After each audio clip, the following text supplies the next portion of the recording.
This week we're going to highlight the latest crop condition updates for corn as well as the updated weather forecast.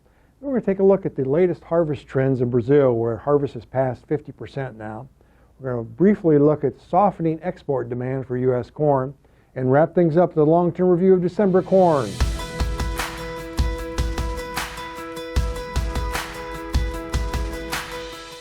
Hi, this is Brian Basting with Advanced Trading. Let's talk about the corn market. We've moved into the last part of July here, and we're in the midst of corn pollination. Let's take a look at the updated crop condition ratings across the U.S. USDA came out on Monday this week and reported 74% of the corn is rated good to excellent. Notice that's unchanged from last week, but 7 points above last year. Notice the divergence. North is very much improved compared to the previous week, but as we move south, hot and dry conditions result in some deterioration across Kansas, Missouri, and Colorado. Let's now take a look at our historical crop condition index. Notice the index stabilized this week. There's only 1 year in the last decade, however, that's been higher than it is this year. That was back in 2016. But notice as the crop year proceeds here, still time for volatility in that index, both to the upside and the downside. That's why we continue to strongly encourage you to work closely with your trusted risk management advisor to manage price movement. Let's take a look at crop progress now. Corn silking.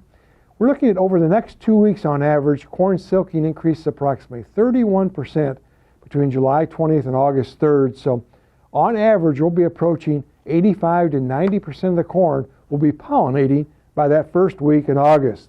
Of course, that makes weather extremely critical this time of year. Let's take a look at the latest short-term trends. Our slides this week, as usual, are courtesy of T-Storm Weather.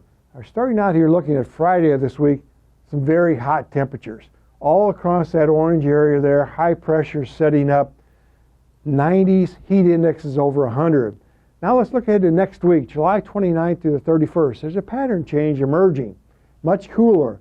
Now still warm in the west, but as we move into the western belt, normal. And as we move into that eastern belt there, it's going to be cool across parts of Michigan, Ohio, Indiana, and Wisconsin. Let's look at rainfall now. We're looking at occasional thunderstorms all across that green area here over the next 7 to 10 days. A range of about 3/4 of an inch to 1 3/4 inches of rain. So it does look like there's some rain moving into that early August time period. Let's take a look at accumulated precipitation over the next 14 days. Now the next 14 days here, we're looking at quite a bit of the U.S. here in terms of corn is going to be normal or above. Notice up in the Dakotas, slightly wet. All across the heart of the Midwest, for the most part, normal precip. Now there is some dryness emerging in parts of Kansas, Colorado, Missouri. We're going to keep an eye on that moving forward. Let's shift gears now and look at harvest progress in Brazil. Harvest progress in Brazil is now at 55%. So we're looking at record yields continue to be reported. Keep in mind that exports are set to increase in August and September and displace U.S. shipments. Speaking of exports, let's take a look at the trends in U.S. shipments. The slides look at unshipped sales here. We'll continue to look at a high level of unshipped sales. However, we want to highlight here that export sales did plummet to a marketing year low last week. Plus, exports the last 2 weeks were disappointing. Is the bloom falling off the corn export rows? We'll have to see how that shakes out moving forward. Let's wrap things up this week. Look at the trends in December corn futures. December corn, as we tape here on Tuesday, is trading near $4.20 a bushel.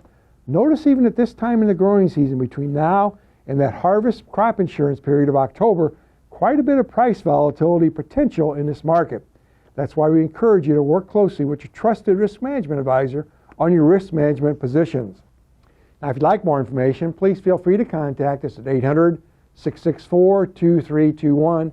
We'll put you in contact with one of our risk management consultants who'll be happy to visit with you at your convenience.